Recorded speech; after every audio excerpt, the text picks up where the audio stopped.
د پښتونخوا وطن ډېر ستر ښار پېښور باغ ناران کې د شهید مفتي منیر شاکر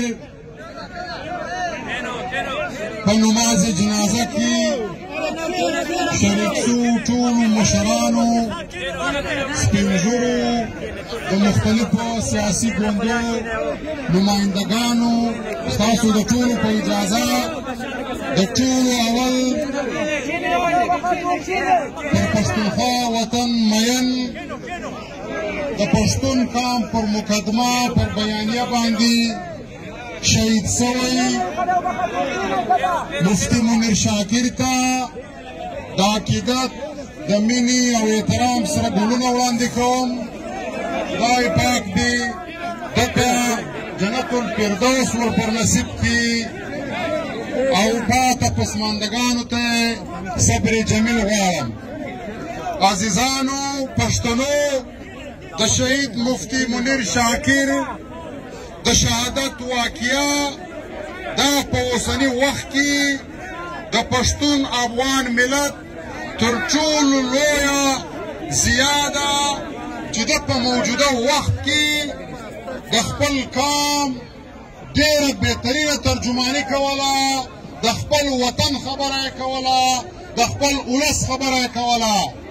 بیا پرون ماښام د ده سره دا سوی کومه واقعه چې ده دا داسې یو حادثه نه ده، بلکې دا یو پری پلان منصوبه ده چې دا له ډېره وخته څخه جوړه سوې وه او د ډېره وخته څخه دوی په دې کوشش باندې لګیا ول چې داسې اوازونه لکه مفتي منیر شاکر او د پښتون تحفظ مومنټ مشر منظور احمد پښتون او داسې نور مشران له منځه یوسي. عزیزانو، دا تسلسل چې کله د خیبر قومي جرګه اعلان سوله د هغې تیاریانې شروع سوې، ټول پښتون افغان ولس دې جرګې ته متوجه سو. نور ریاست دا پلانونه جوړ کړل چې دلته به دغه د پښتانه قام اوازونه په دا طریقه باندې دوی خاموشوي. مفتی منیر شاکر څو ورځې مخکې په خپل یو ویډیو پیغام کې هم دا خبره کړې ده چې دوی ماته په واتساپ باندې دمکیانې رالیږي. هغه میسیجان، هغه دمکیانې د خپل ځان سره په ثبوت باندې ایښي دي.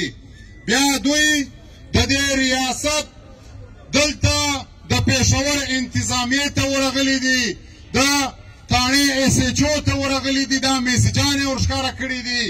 بیا ډي ایس پي ته ورغلي دي، بیا ډي پي او ته ورغلي دي سره له ثبوته چې موږ ته دا دمکیانې راکول کېږي.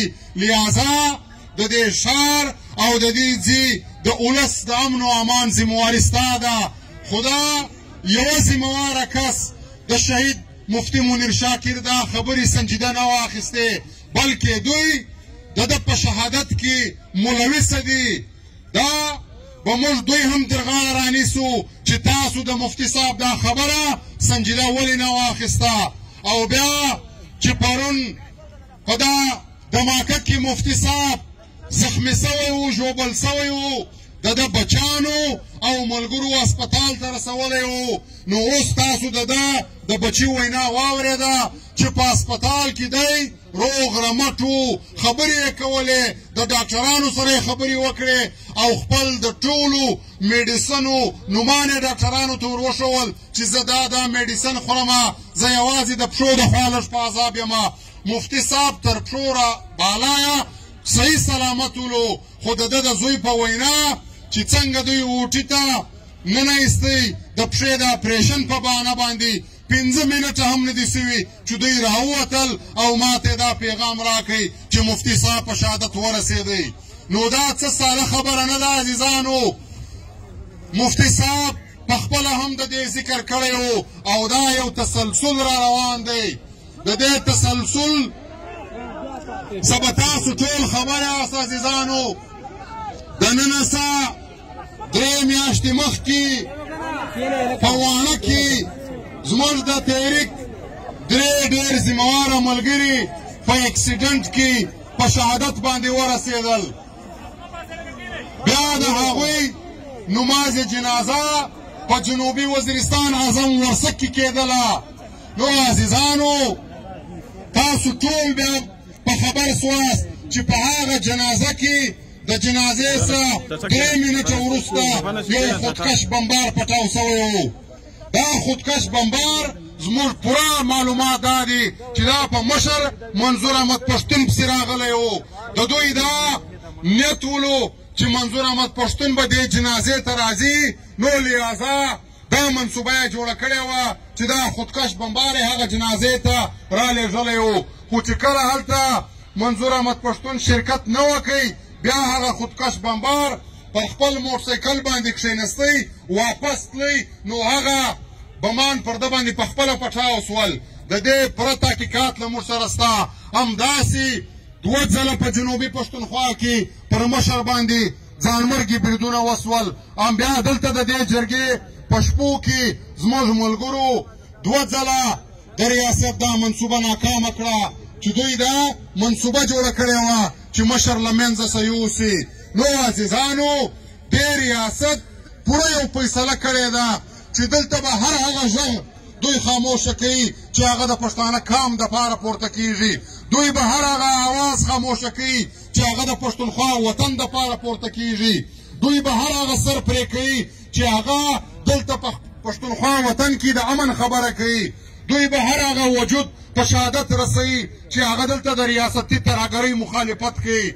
خدا یوه خبره نن د مفتي صاحب پر جنازه باندې کوو چې دا منصوبې دوی مخکې هم جوړې کړي دي، خو مخکې هم موږ خپل غږ نه دی خاموشه کړی او پر روانو وختو کې هم موږ نه خاموشه کېږو. زموږ دا مبارزه به همدغسې دوامداره روانه وي لکه څنګه چې دغه په تېر تاریخ کې موږ دا تسلسل داسې برقراره ساتلی دی. خو یوه خبره درته کوو عزیزانو، مفتی صاحب صرف یو عالم دین نه و، مفتی صاحب صرف د یو مدرسې عالم نه و، د یو مدرسې امام نه و. مفتی صاحب په اوسني وختو کې د پښتونخوا وطن ډېره بهترینه ترجماني کوله او مفتی صاحب د پښتون قامي جرګې چې په خیبر کې وسوله د دې ډېر مهم غړی و، د دې د رهبرۍ غړی ولو. نو ځکه مفتی صاحب ته دغه منصوبه جوړه سوله چې دی له منځه یوسي. همدغه منصوبه نورو مشرانو ته هم جوړه سوې ده. خو عزیزانو نن د مفتی صاحب پر دې جنازه باندې دا غږ کوو چې مفتی صاحب په خیبر قامي جرګه کې د ټول قامه څخه سوګند اخیستی و چې تاسو به د خیبر قامي جرګې د پرېکړو سره درېږئ. ولې چې د دې قام د خلاصون یوازینۍ لار د خیبر قامي جرګې په پرېکړو کې ده. ټول پښتون قام باید د خیبر قامي جرګې د پرېکړو سره ودرېږي. بیا موږ د مفتی صاحب د ګیلمن شهید، د عثمان لالا شهید، د بشیر احمد بلور شهید، د خان شهید، همداسې د پښتونخوا وطن په لکونو شهیدانو بهترینه ترجماني کولی سو او د دوی منزل ته ځان رسولی سو، هم د دوی ارمانونه پوره کولی سو. د دې ټولو حل چې دی دا په خیبر پښتون قامي جرګه کې دی. ولې چې دا جرګه یوازې د یو ګوند، د یو تنظیم، د یو قبیلې، د یو علاقې نه وه، دا د ټول پښتون قام ډېره لویه ستره تاریخي جرګه وه. نو پکار دا دی چې دا جرګه ټول پښتون قام اون کړي او د دې جرګې د پرېکړو سره ودرېږي او پر دې ریاست فشار واچوي چې دا د ټول پښتانه قام پرېکړې دي، ته به تر خدای جارېږې دا پرېکړې به منې. عزیزانو خیبر پښتون قامي جرګه د دې منظمتیا او د دې منتظم یوازې پښتون ژغورنې غورځنګ و، نور په دې کې د ټول قام نمایندګي وه، د پښتونخوا وطن د ټولو ضلعو نمایندګي وه، د پښتونخوا وطن د ټولو سیاسي ګوندو نمایندګي وه. خو عزیزانو چې دا جرګه کومې پرېکړې وسولې دا هم د دا ټولو ګوندو د دې ټولو ضلعو د نمایندګانو په مشاورت وسوې.